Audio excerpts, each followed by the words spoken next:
Can you hear me?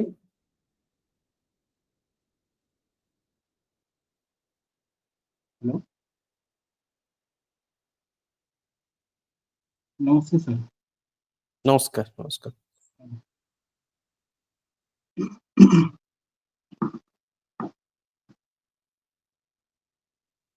କୁହନ୍ତୁ କ'ଣ help କରିପାରିବି?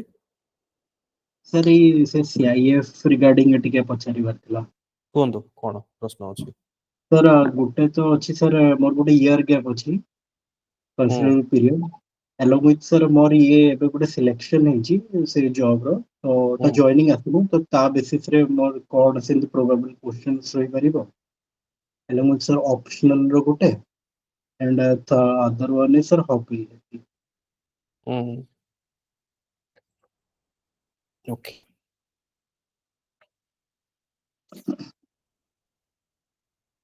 ଦୁଇ ହଜାର 16 ଆପଣ +3 ପାସ୍ ଆଉଟ୍ କଲେ ନା? Right sir. +3 କୋଉଥିରେ କଲେ? सर माने यूनिवर्सिटी ନା ନା କୋଉ ସବଜେକ୍ଟ ରେ କରିଛନ୍ତି? ज्योग्राफी तो ज्योग्राफी. ଜିଓଗ୍ରାଫି. ଏଠି ପଲିଟିକାଲ ସାଇନ୍ସ ଲେଖିଛନ୍ତି? सर इलेक्टिव सेटा थिला इलेक्टिव जे था. ତାକୁ ମେନସନ ନ କଲେ ବେଟର ହବ. Okay. Political science itself is a vast subject. Right right. ବୁଝିପାରୁଛନ୍ତି? ତ ଏତେ ଗୁଡା ଡିଲ୍ କରିବାଟା ଡିଫିକଲ୍ଟ ହେଇଯିବ. ଜିଓଗ୍ରାଫି ରିଲେଟେଡ ହିଁ ତିନିଟା ଲେଖନ୍ତୁ. ओके. ଜିଓଗ୍ରାଫିରେ ତ ବହୁତ ସାରା ପଢିଥିବେ ନା, ଇଣ୍ଡିଆନ ଜିଓଗ୍ରାଫି, राइट କ୍ଲାଇମେଟୋଲୋଜି, ଓସିଆନୋଗ୍ରାଫି, ଗୁଡାଏ ଜିନିଷ ପଢିଥିବେ. ତା राइट ଭିତରେ ସେ सर. ତିନିଟା ଲେଖିବେ. ପଲିଟିକାଲ ସାଇନ୍ସ ଇଂଲିଶ ଲେଖନ୍ତୁନି, ସେଟା ଗୋଟେ ଭାଷ୍ଟ ଏରିଆ ହେଇଯିବ. Okay sir. ଆପଣ ତ ବର୍ତ୍ତମାନ CPA ପାଇଛନ୍ତି. ଓକେ. ଜଏନିଂ କେବେ सर ଅଛି? सर जॉइनिंग आसीनी सर मोस्टली डिसेंबर ପରେ ହିଁ ଆସିବ. ପରେ ଏବେ ଆସିବ. ଚାଲିଛି ଲିଷ୍ଟ ଜଷ୍ଟ ବାହାରିଥିଲା. ଓକେ. ଦେଖନ୍ତୁ ଆପଣଙ୍କର ଭଳି ପୋଜିସନରେ ପ୍ରଥମତଃ ଆପଣଙ୍କର ଇୟର ଗ୍ୟାପଟା ଏତେ ମ୍ୟାଟର କରିବନି ଯେହେତୁ ଚାକିରି ବର୍ତ୍ତମାନ ପାଇଛନ୍ତି. ଓକେ. ହଁ ଏମିତି ପଚାରି ପାରନ୍ତି 2016 ପରଠୁ କ'ଣ ଆପଣ କରୁଥିଲେ, ଗୋଟେ ବେସିକ ଜିନିଷ ପାଇଁ ବି ପଚାରି ପାରନ୍ତି. ବଟ୍ ସେଟା ଏତେ ନେଗେଟିଭରେ ଧରାଯିବନି ବିକଜ ଆପଣ ଗୋଟେ ଚାକିରି ଖଣ୍ଡେ ପାଇଛନ୍ତି. ପ୍ରଥମ କଥା. କିନ୍ତୁ ଦ୍ୱିତୀୟ ଜିନିଷ, ଯୋଉ ଚାକିରି ଆପଣ ପାଇଛନ୍ତି ସେଥିରେ କଣ୍ଟ୍ରୋଭର୍ସି ଟିକେ ହେଇପାରେ. କାହିଁକି? ଆପଣ ତ ନର୍ମାଲ ଚାକିରି ପାଇନାହାନ୍ତି, ଆପଣ ଆର୍ମ ଫୋର୍ସେସରେ ପାଇଲେ. ଓକେ. ତ ଏଠି ବେସିକାଲି ସେମାନେ ଜାଣିବା ପାଇଁ ଚାହିଁବେ ଆପଣଙ୍କର ଇଣ୍ଟେନସନ କ'ଣ. ଆପଣ ଫର ଦ ସେକ୍ ଅଫ ଗେଟିଂ ଅ ଜବ୍ ଆପଣ ଆସିବା ପାଇଁ ଚାହୁଁଛନ୍ତି ନା ଜେନ୍ୟୁନଲି କିଛି ଗୋଟେ ମୋଟିଭେସନ ଅଛି ଆପଣଙ୍କର. ଓକେ. ବିକଜ ନର୍ମାଲ ଯଦି ଆପଣ ଏଏସଓ କି ସିଜିଏଲ ଫିଜିଏଲ କ୍ରାକ୍ କରିଥାନ୍ତେ ତାହେଲେ ଚଳି ଯାଇଥାନ୍ତା. ହଁ ଠିକ ଅଛି, କ୍ରାକ୍ କରିଛନ୍ତି. ଆପଣ ଯେହେତୁ ଆର୍ମି ଆର୍ମ ଫୋର୍ସେସ ର ଆସିଷ୍ଟାଣ୍ଟ କମାଣ୍ଡେଣ୍ଟ ଆପଣ କ୍ୱାଲିଫାଇ କରିଛନ୍ତି, ଏଠି ଆପଣଙ୍କର ବେସିକାଲି ସେମାନେ ଇଣ୍ଟେନସନ ଟିକେ ଚେକ୍ କରିବେ. ପ୍ରଥମ ଜିନିଷ. ଦ୍ୱିତୀୟ ଜିନିଷ, ଆପଣ ଯୋଉ ଚାକିରି ପାଇଛନ୍ତି ଏଇଟା ହଉଛି ମୁଁ କହିବି ମାନେ ସର୍ଭିସ ଟୁ ନେସନ ଟାଇପର. ବୁଝିପାରିଲେ? ପ୍ରଥମ ଜିନିଷ. ଦ୍ୱିତୀୟ ଜିନିଷ ହଉଛି ଇଏ ହଉଛି ସେଣ୍ଟ୍ରାଲ ସର୍ଭିସ. ତ ଏତେ ଭଲ ଗୋଟେ ଅପରଚ୍ୟୁନିଟି ଥାଇକି କାହିଁକି ଆପଣ ଗୋଟେ ଓଏସ୍ ଅଫିସର ହବା ପାଇଁ ଚାହୁଁଛନ୍ତି? ଡେଫିନେଟଲି ଆପଣଙ୍କୁ ସେମାନେ ଟିକେ ଜାଣିବା ପାଇଁ ଚାହିଁବେ. ଆପଣଙ୍କ ଜେନ୍ୟୁଇନ ରିଜନ କ'ଣ? ଆପଣ କାହିଁକି ସିଭିଲ ସର୍ଭିସ ଆସିବା ପାଇଁ ଚାହୁଁଛନ୍ତି? सर एक्चुअली 2016 ପରେ ମୁଁ यूपीएससी ପାଇଁ ହିଁ ଟ୍ରାଏ କରିଥିଲି. ତ ଦିଲ୍ଲୀ ଯାଇଥିଲି, ସେଇଠି ସर ମୋର ଅଲମୋଷ୍ଟ ଇଣ୍ଟରଭ୍ୟୁ ଷ୍ଟେଜ ତକ ଯାଇଥିଲି, ମେନ୍ ଷ୍ଟେଜ ହେଇଥିଲା, ଇଣ୍ଟରଭ୍ୟୁ ଷ୍ଟେଜ ଥରେ ଯାଇଥିଲି. ବଟ୍ ଯେତେବେଳେ ହେଲାନି ପୋଷ୍ଟ କୋଭିଡ 2020 ପରେ ମୁଁ ଘରକୁ ଆସିଲି. ଦେନ୍ ସାର୍ ସେତେବେଳେ ମୁଁ ସାର୍ 2-3ଟା ଅପସନ ଟ୍ରାଏ କଲି. ଦେନ୍ ମୁଁ CAPF ଟ୍ରାଏ କରିଥିଲି, यूपीएससी ଥରେ ଦେଲି ସାର୍, ଦେନ୍ OPSC ବି ଟ୍ରାଏ କଲି ସାର୍. देन मीनवाइल जेते मोर हला देन मु CAPF टा प्रीवियस ईयर तार एग्जाम हेइतला मु इंटरव्यू एटा ही पनतला इथर हेगला. मीनवाइल OPSC टा भी सेम.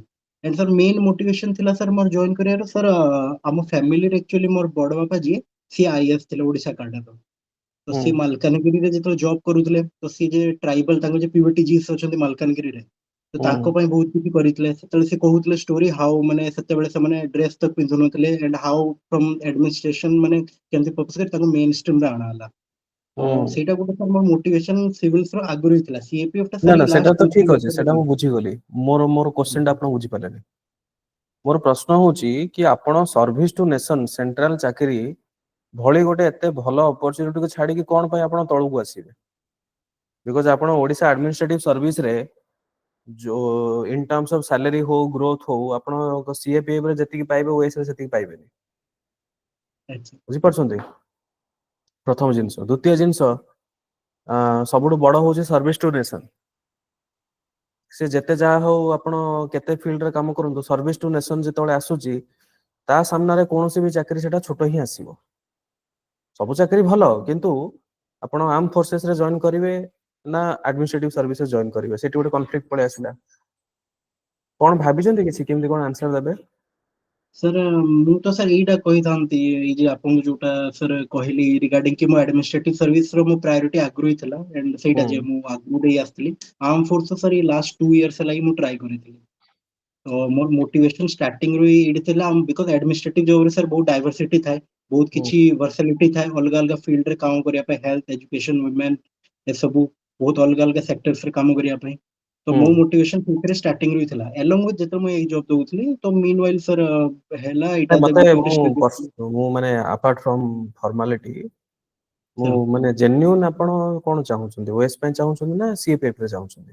ମୁଁ ଆପଣ ଜେନ୍ୟୁଇନ ତ ଜେନ୍ୟୁନ ସାର୍ ୱେବ୍ ପାଇଁ ହିଁ ଚାହୁଁଛି, ମୋର ଆକ୍ଚୁଆଲି ଓଏସ୍ ପାଇଁ ଇଣ୍ଟରେଷ୍ଟ ହିଁ ଚାହୁଁଛନ୍ତି? ଥିଲା ଏଇଥିରେ। ହଁ ଆଗ ଆକ୍ଚୁଆଲି ସାର୍ ଅନେଷ୍ଟଲି ୟୁପିଏସସି ର ଥିଲା, ବଟ୍ ହୁଁ ଯେହେତୁ କି ସାର୍ ଇଣ୍ଟରଭ୍ୟୁ ଷ୍ଟେଜ କ୍ଲିୟର ହେଲାନି ମୋର ସାର୍ 2 ଥର ଗଲା ପରେ, ହୁଁ। Then I switch to UPSC. UPSC ବି ଦଉଥିଲି ସିଏପିଏଫ କାହିଁକି 2020। ଚାହୁଁନାହାନ୍ତି? ଏ ତ ବହୁତ ବଢିଆ। ହଁ ସାର୍ ବହୁତ ବଢିଆ ସାର୍, ବଟ୍ ତା ଟିକେ ସାର୍ ଲିମିଟେଡ ହରିଜନ ହେଇଯାଏ କି ସେଟା ଆର୍ମ ଫୋର୍ସ ରିଲେଟେଡ ହୁଏ, ଆଡମିନିଷ୍ଟ୍ରେଟିଭ ଜବ ନୁହେଁ। That is fine. ସେଟା କିନ୍ତୁ ଗୋଟେ ଗୋଟେ ପ୍ରାଇଡ ଅଛି ସେ ସବୁ କାମ କରିବାରେ। ହଁ ୟୁନିଫର୍ମ ଜବ ରେ ତ ପ୍ରାଇଡ ଅଛି, ଏଣ୍ଡ ପ୍ଲସ ସାର୍ ସେଣ୍ଟ୍ରାଲ, ଫ୍ୟାମିଲିରେ। ଯେହେତୁ ସେଣ୍ଟ୍ରାଲ ଜବ ବି, ଆପଣ ହଁ ଓଏସ ରେ ଯାହା ବି ପାଇବେ ତାଠୁ ଫାର ମୋର ଅଧିକ ପାଇବେ ଆପଣ। ହଁ ସାର୍ଟ ବ୍ୟାଟ ହୁଁ। ଦେଖନ୍ତୁ ସାର୍। ଏଇ କୋଶ୍ଚିନ୍ ଆନ୍ସର ଟାକୁ ଟିକେ ବାଲାନ୍ସ କରିକି କହିବେ। ଯଦି ଆପଣ ଏସଏସସି ସିଜିଏଲ ଫିଜିଏଲ କରି କ୍ରାକ୍ କରିଥାନ୍ତେ, ମୁଁ ଏତେ କହିନଥାନ୍ତି ଆପଣଙ୍କୁ। ବୁଝିପାରୁଛନ୍ତି? ଯେହେତୁ ମାନେ ଆପଣ ଏମିତିଆ ଗୋଟେ ଜବ କ୍ରାକ୍ କରିଛନ୍ତି ଯୋଉଥିରେ ଆପଣ ତାର କୌଣସି ଡିମିନ୍ କରିପାରିବେନି ସେ ଜବ ର। ଆପଣ ଏମିତି କିଛି ବି କହିପାରିବେନି ଯେ ଯୋଉଟା କହିବେ ଯେ ନାଇଁ OS is greater compare to CAPF, ଏମିତି କୌଣସି ଜିନିଷ ଆସିବନି, ଏଙ୍ଗେଲ ହିଁ ନାହିଁ। ତ ସେଥିପାଇଁ ଠିକ ଅଛି ପ୍ରୋବାବଲି ମୋର ଗୋଟେ ହିଁ ସଜେସନ ରହିବ, ଆପଣ ଡେଫିନେଟଲି କହିବେ ଯେ ସିଏପିଏଫ ହଉଛି ବହୁତ ଭଲ, ଆଉ ଦେଶ ପାଇଁ ସେବା କରିବା ପାଇଁ ମୌକା ମିଳିବ। ହାଉ ଏଭର ଏମିତି କହିବେ, ଓକେ। ଏଇଟା କହିବେନି ଯେ ନାଇଁ ଓଏସ ରେ ଅଧିକ ଡାଇଭରସିଫାଇଡ ଫିଲ୍ଡ ରହୁଛି। କାହିଁ ଆର୍ମ ଫୋର୍ସେସ ରେ ତ ଆପଣ ସର୍ଭିସ ଟୁ ନେସନ, ତାଠୁ ଆଉ ବଡ ଡାଇଭରସିଫାଇଡ ଫିଲ୍ଡ କଣ ଦରକାର ଆପଣଙ୍କୁ? ମୋ କଥାଟା ଆଚ୍ଛା ବୁଝିପାରୁଛନ୍ତି? ତ ସେଇ ଆନ୍ସର ଟା ଆପଣ ଦେବେନି।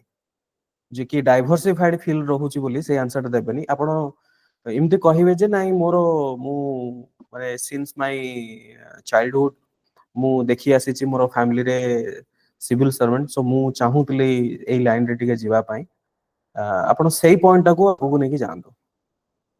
ଯୋଉଟା ଓକେ ଆପଣ ସାର୍। କହିଲେ ଯେ ଆପଣଙ୍କର ସେ ଯୋଉ ବଡ ବାପା ଅଛନ୍ତି, ବଡ ବାପା ବୋଲି କହିବା ଦରକାର ନାହିଁ, କହିବେ ଫ୍ୟାମିଲିରେ ମୁଁ ଦେଖିଛି ମୋର ଫ୍ୟାମିଲି ଓକେ କ୍ଲୋଜ ରିଲେଟିଭସ ସେମାନେ ସିଭିଲ ସର୍ଭାଣ୍ଟ ଥିଲେ, ଆଇଏସ୍ ବୋଲି କହିବେନି, ସିଭିଲ ସର୍ଭାଣ୍ଟ ବୋଲି ଥିଲେ ବୋଲି କହିବେ, ଓକେ। ଆଉ ମୁଁ ଦେଖିଛି ସେମାନେ କେମିତି କାମ କରୁଛନ୍ତି, I have heard stories from him. ଆଉ ମୁଁ ଚାହୁଁଥିଲି କି ମୁଁ ବି ଦିନେ କଣ୍ଟ୍ରିବ୍ୟୁଟ କରିବା ପାଇଁ, ଏଇ ଟାଇପର କହିବେ। କହିବାର ଅର୍ଥ ହଉଛି ଓକେ କେବେ ସାର୍ ବି କମ୍ପାରିଟିଭଲି ଆନାଲିସିସ୍ କରିବେନି ସିଏପିଏଫ ଜବ ସହିତ। ଅଲଗା ଜବ୍ ହେଇଥିଲେ ଓକେ ଠିକ ଅଛି, ଏସଏସସି ଫେସଏସସି କ୍ରାକ୍ କରିଛନ୍ତି, ସେଥିରେ ଆପଣ କମ୍ପାରିଜନ କଲେ କି ଏଇଟା ଭଲ ସେଇଟା ଖରାପ ଏମିତି କଲେ ଚଳିବ, କିନ୍ତୁ ସିଏପିଏଫ ସହିତ କମ୍ପାରିଜନ କରିବେନି। ଓକେ। Right sir. ତ ସେଇଟା ଏଇଭଳି ବାଲାନ୍ସ ଆପ୍ରୋଚ ରଖିବେ, ଡେଫିନେଟଲି ବେଟର ହବ। ଆଉ କଣ, ଆଉ ଆପଣଙ୍କର କଣ watching contemporary spy and patriotic movies web series, ଭଲ ଅଛି।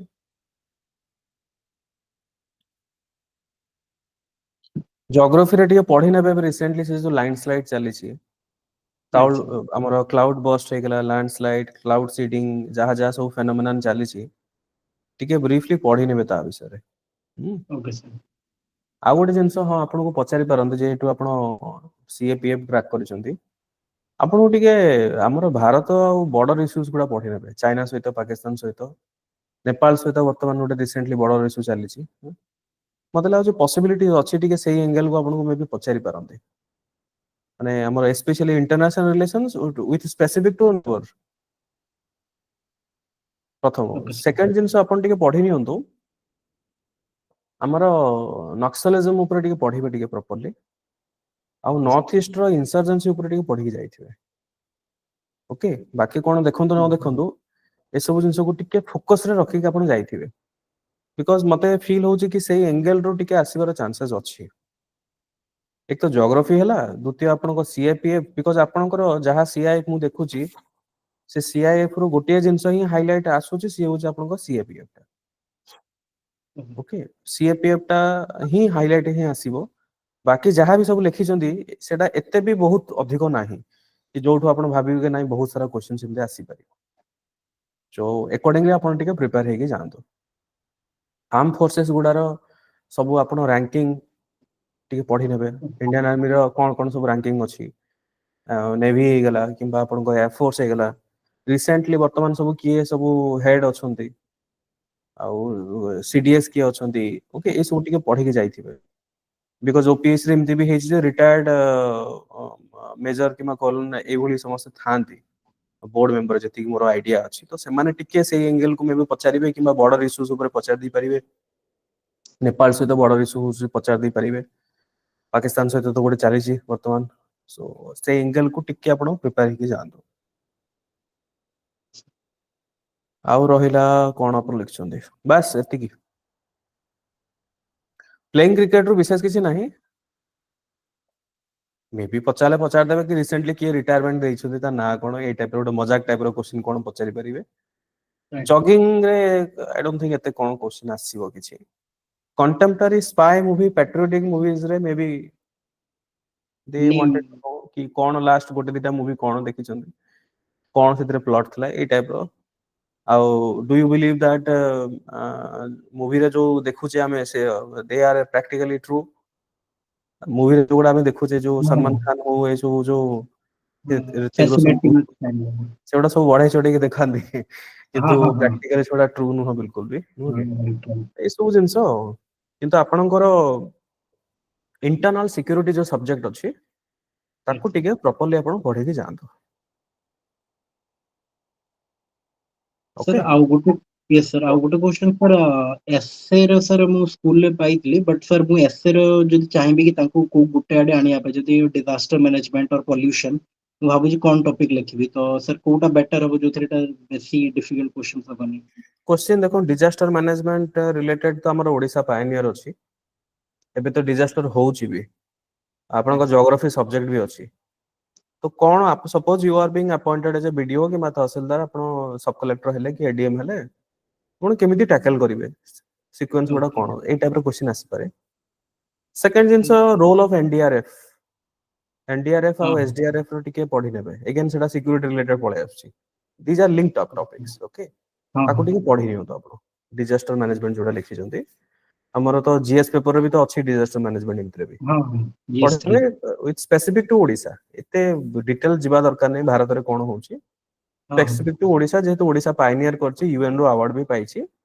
ପଢି ନେବେ ତାପରେ ଟିକେ ଆଉ କେବେ ଅଛି ଇଣ୍ଟରଭ୍ୟୁ ଆପଣଙ୍କର sir first day first day ମାନେ sir 6th କୁ ଆପଣଙ୍କର ଏସ୍ ରେ ଥାଇକି କେମିତି ସିକ୍ସ ରେ ଆସିଛି sorry ଆପଣଙ୍କର ନାଁଟା ଏସ୍ ରେ ଷ୍ଟାର୍ଟ ହଉଛି ନା ଯୋଉମାନେ sir ସେ ରୋଲ ନମ୍ବର ୱାଇଜ ନେଇଛନ୍ତି ୱାନ୍ ମାନେ ୱାନ୍ ରୁ ଯେ ଷ୍ଟାର୍ଟ ବାଲେଶ୍ୱର ଓ ପିଲାମାନଙ୍କର ୱାନ୍ ରୁ ନମ୍ବର ୱାଇଜ ଦେଇ ଦେଇଛନ୍ତି ଆଚ୍ଛା ଆଚ୍ଛା ହଁ ଆଚ୍ଛା ତ ଆଲଫାବେଟିକାଲି ଏଥର କରିନାହାନ୍ତି ତାହେଲେ ହଁ ସେଇଟା actually ମତେ କେହି କହୁଥିଲେ କି ଆଲଫାବେଟିକାଲି ହବ 12 ଆଡେ ହୁଁ ଆସିପାରେ ନାଇଁ ନର୍ମାଲି ସେମାନେ କରନ୍ତି ଆଲଫାବେଟିକାଲି ତା ପୂର୍ବ ବର୍ଷ କରିଥିଲେ ସେଣ୍ଟର ଆଲଫାବେଟିକାଲି କରିଥିଲେ ଜୋନ୍ ଯିଏ ଯୋଉ କିନ୍ତୁ ଏଥର ରୋଲ ନମ୍ବର ୱାଇଜ କରିଛନ୍ତି ଠିକ ଅଛି ଠିକ ଅଛି ସେଇଟା ମକ୍ ଆପଣ ଦେଇ ଦିଅନ୍ତୁ କେବେ କଣ ଦଉଛନ୍ତି ସବୁ ମକ୍ ସାର୍ ମକ୍ ମୁଁ ଏଇ ଜଷ୍ଟ ଦିଲ୍ଲୀରୁ ଫେରିଲି ମୁଁ ଏଇ ଘରେ ଅଛି ମୁଁ ଏଇ ୱିକେଣ୍ଡ ରେ ହିଁ ଯାଉଛି ସାର୍ ଭୁବନେଶ୍ୱର ତ ମୁଁ ସେଇଟା ଆଚ୍ଛା ଆଚ୍ଛା ମ୍ୟାମଙ୍କ ସହିତ କଥା ହେଇଥିଲି ମ୍ୟାମ କହିଥିଲେ ହଁ ହଁ ଆପଣ ସାରଙ୍କ ସହିତ ସେସନ କଲା ପରେ ମତେ କହିଦେବେ କେବେ ଏଇ ୱିକେଣ୍ଡ ରେ ହବ ହୁଁ ତ ଯେବେ ପସିବଲ ହବ ଆପଣଙ୍କ ଏଣ୍ଡ ମୁଁ ଇଏ ହୁଁ ଆସିଯିବି ଠିକ ଅଛି ଆପଣ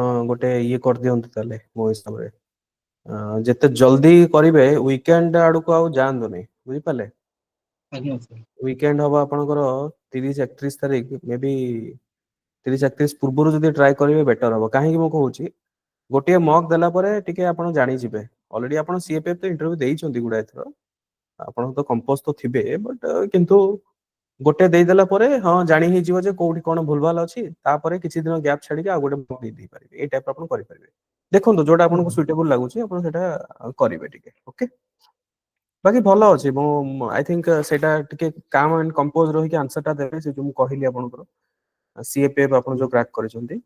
ଏମିତି କହିବେନି ଯେ ନାଇଁ ମୁଁ ଓଏସ୍ ରେ ଡାଇଭରସିଫାଇଡ୍ ଫିଲ୍ଡ ମିଳିବ କିନ୍ତୁ ସେଇଟା କେବଳ ଆର୍ମ ଫୋର୍ସେସ ରିଲେଟେଡ୍, ଏଇ ଆନ୍ସର ଟା ଦେବେନି। ସେଇଟା ଏଇ ଆନ୍ସର ଟା ଅଲଗା ଜବ୍ ପାଇଁ ଠିକ ଅଛି, ଏଇ ଜବ୍ ପାଇଁ ଠିକ ହବନି ଆନ୍ସର ଟା। ଓକେ, ଠିକ ଅଛି, all the best, thank you. Sir ଆଉ ଗୋଟେ ଛୋଟ କଥା, ହଁ ଇଏ କୁହନ୍ତୁ। ସାର୍ ହୋମ ଟାଉନ୍ ଉପରେ କିଛି ଏମିତି ଏକ୍ସେସ୍ ପଚାରିବେ, କଲଚରାଲ ଲିଟରେଚର ହଁ ୟା ବାଲେଶ୍ୱର ଯୋଉ ଉପରେ ଟିକେ ପଢି ନେବେ ଆଉ। ବାଲେଶ୍ୱର କଟକ ଆମର ଫେମସ ପର୍ସନାଲିଟିଜ ମାନେ ଅଛନ୍ତି, ବାଲେଶ୍ୱରରୁ ଅଛନ୍ତି, କଟକରୁ ଅଛନ୍ତି, ସେମାନଙ୍କର ମୋର ହିଷ୍ଟୋରିକାଲ ବହୁତ ସାରା ମୁଁ କହିବି କଣ୍ଟ୍ରିବ୍ୟୁସନ ଅଛି, ଟିକେ ପଢି ନେବେ ତା ରିଲେଟେଡ୍। ଓଡିଶା ହିଷ୍ଟ୍ରି ଟିକେ ପଢି ନେବେ, specific to Baleswar Cuttack. Okay, ଠିକ ଅଛି, ଭଲ ଅଛି, ଭଲ ଅଛି। I think you will go through, ପସନ୍ଦ କରିବେ ଯଦି ଆପଣ। ମୁଁ ଜାଣିନି, ମକ୍ ତ ମୁଁ କେବେ ଦେଖିନି ଆପଣଙ୍କର, ବଟ୍ ମତେ ଇଣ୍ଟୁଇସନ କହୁଛି you will go through. Okay, ଠିକ ଥ୍ୟାଙ୍କ ଅଛି, ୟୁ। Thank you. ମୁଁ ଆସିକି ମକ୍ ଦେବି, ଫେର ଆପଣଙ୍କ ସହିତ କଥା ହଁ ହେଇଯିବି ହଁ ହଁ ମକ୍। ନିଶ୍ଚିତ ନିଶ୍ଚିତ।